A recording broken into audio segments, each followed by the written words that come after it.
On s'oriente donc vers une réduction de l'usage des pesticides. Alors, je vais rentrer un peu plus dans le détail maintenant. D'une part, pour des questions de réglementation, pour protéger la santé du consommateur, donc avec la question des résidus de pesticides, et aussi pour protéger l'environnement. Un certain nombre de réglementations ont été élaborées ces dernières années. J'en citerai trois.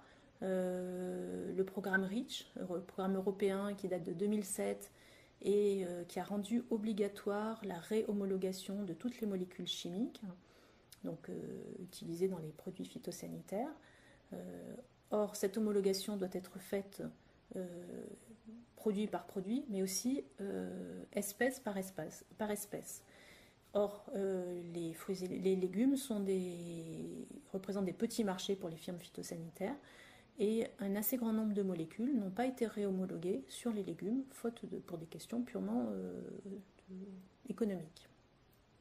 Donc ça a entraîné une réduction des moyens d'action pour les producteurs.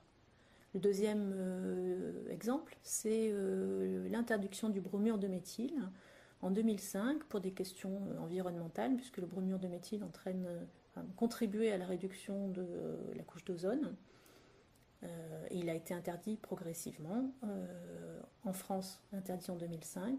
Or, le bromure de méthyle était un fumigant, donc un produit qui était appliqué sur le sol, qui avait un large spectre d'action, avec une action à la fois biocide sur tuer un certain nombre de parasites, de ravageurs et de champignons dans le sol, mais aussi il avait une action herbicide.